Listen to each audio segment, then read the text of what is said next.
joined here in the studio by Phillip Yin, a U.S. labor expert and author of State of the Unions. And from Houston, Texas, we are joined by T.J. Walker, founder of the Daily National. Gentlemen, both of you, welcome to the show.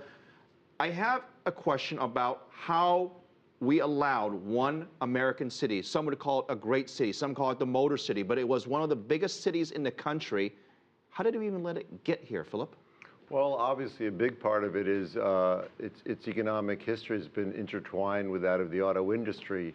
And some people want to blame labor unions for the demise of Detroit. I wouldn't. I think it's largely management's responsibility. They simply stopped building cars that people wanted to buy. TJ, initially when we talked about this topic, we had talked about two economies in the United States. The economy that Bernanke says is recovering, then the other economy where a lot of skeptics or economists say there's a lot of people in America being left out of the recent recovery. Does this story of the bankruptcy in Detroit highlight the fact that there's a huge group of Americans that are being left out? Absolutely. We are at historic levels of unemployment, and it has not been this bad since the 1930s. So we talk about 7.5% unemployment. If you really factor in all the people who've given up, it's easily twice that. Detroit is a perfect example of a lot of the corrosion that's happened in our society, not just in the last 3-4 years, but for decades. And now, it wasn't that long ago. Let's not forget that the top executives of General Motors and other top car companies took limousines to work. They didn't even drive their own cars. They were that out of touch with their own companies. And that rot has continued to infect not just General Motors, but a lot of society. TJ, I want to specifically focus on Detroit. A lot of people are saying that, hey, there's a lot of money in Detroit. It's just not in the city of Detroit because of the way the rules have been stipulated in that city. A lot of people with wealth actually left the city, and there's not enough money to basically pay the basic services of police and fire. Do we have a disconnect in where people live and the taxes they pay versus the places that actually need the tax revenue?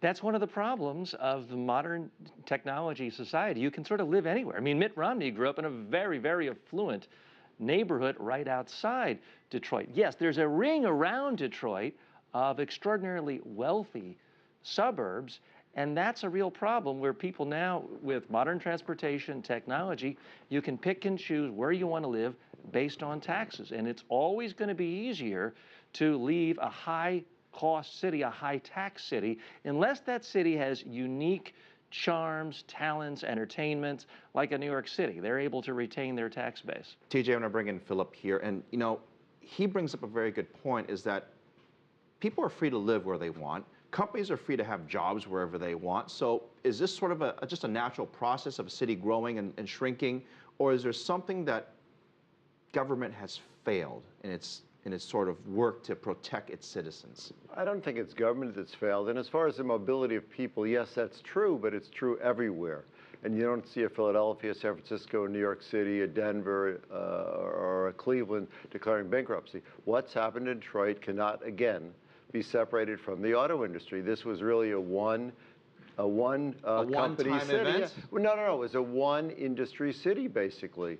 And it depended on the auto industry. And a lot of factors went into decimating the auto industry. I don't think you can blame government. I think, again, it's essentially management companies that got too smug, because for a long time they sold cars, luxury, big machines, and they got arrogant, is what you're saying, and they thought the good times would continue forever. And then what happened was, foreign automakers started coming in, providing smaller cars, more fuel efficient. The price of gasoline went through the roof, and there you go.